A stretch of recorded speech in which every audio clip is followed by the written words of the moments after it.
Hello friends. So एक बार when I was in Kolkata I suffered from illness like vomiting, stomach upset और बहुत severe illness थी। And जिस भी हॉस्पिटल में मैं गया, जिस भी डॉक्टर के पास गया, दे वर रिकमेंडिंग कि आप एडमिट हो जाओ।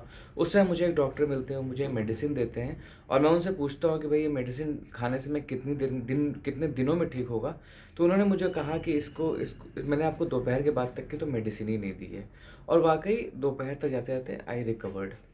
माई wife when she after pregnancy when she suffer from back pain, हमने तमाम तरह के डॉक्टर्स को दिखाया और उन्होंने अपने अपने तरह के टेस्ट किए, अपने अपने तरह के पैसे लिए। फिर मुझे मुंबई में एक ऐसे डॉक्टर मिलते हैं जिन्होंने कहा कि हमारे क्लिनिक के बाहर 6 एक्सरसाइजेज लिखे हुए हैं, उन 6 स्ट्रेचिंग एक्सरसाइजेज को आप कर लीजिए। टाइल्स घर में है तो उस पर नंगे पैर मत चलिए और बच्चे को झटके दे के मत उठाइए। तो और the back pain went away.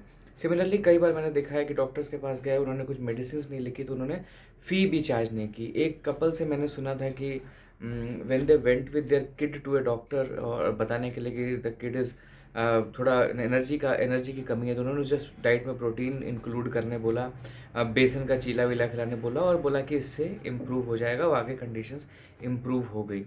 ऐसी बहुत सी फीमेल गायनोकोलॉजिस्ट हैं, मेल गायनोकोलॉजिस्ट हैं जो आज भी नॉर्मल डिलीवरी कराने की ओर फोकस करते हैं इफ़ कंडीशन सजेस्ट। ऐसे दो कुछ डॉक्टर्स के बारे में मैंने सुना है जिन्होंने अगर 2-3 बार एक्सरे किया है और अपनी फाइंडिंग्स को कंफर्म करने के लिए, तो वो 4 सिर्फ 1 बार का ही लेते हैं। तो in this field of medical science जहाँ हम बोल रहे हैं कि लोग करप्ट होते हैं, वहाँ ऐसे बहुत से लोग ऐसे मिलेंगे जो अपनी मेडिसिन के साथ आपको योगा करने की, एक्सरसाइज करने की सलाह देंगे। I went to a doctor once for the complication of acidity and everything. He said कि एसिडिटी और गैस के लिए आप कोई मेडिसिन मत लीजिए, ये केवल आपकी लाइफस्टाइल और डाइट को सही करके सही हो सकती है। तो ऐसे और and he didn't charge anything for that also. तो ऐसे डॉक्टर्स भी हैं। आप अगर एक्सरसाइज करने कभी जिम में जाते हो तो ऐसे ट्रेनर भी आपको मिलेंगे जो सही वर्कआउट बताते हैं, जो हमेशा प्रोटीन बेचने के पीछे पागल नहीं रहते हैं कि ये इंसान कुछ खरीद ले, ये इंसान मेरे से पर्सनल ट्रेनिंग ले ले। ऐसे बहुत से टीचर्स भी हैं दुनिया में जो आज भी जो एजुकेशन में जो कुछ चल रहा है करप्शन, उसके बीच भी पढ़ाने पे फोकस करते हैं, लोगों को बनाने, स्टूडेंट्स को बनाने, स्टूडेंट को डेवलप करने के लिए फोकस करते हैं। तो आपको पता है ये सारे लोग क्या हैं? ये सारे लोग जो हैं वो दुनिया में जो लाखों, हज़ारों, करोड़ों लोग जो आज भी ऐसे बचे हुए हैं, वो आसमान के खंभे हैं। मतलब इस धरती के ऊपर जो आसमान है ना, ये वो खंभे हैं जो लगे हुए हैं और जिनकी वजह से आसमान धरती पे गिरता नहीं है। और ऐसे लोग जिस दिन ख़त्म हो जाएँगे, उस दिन वाक़ई आसमान के खंभे अगर ख़त्म होने लग गए, तो आसमान हम पे गिर पड़ेगा।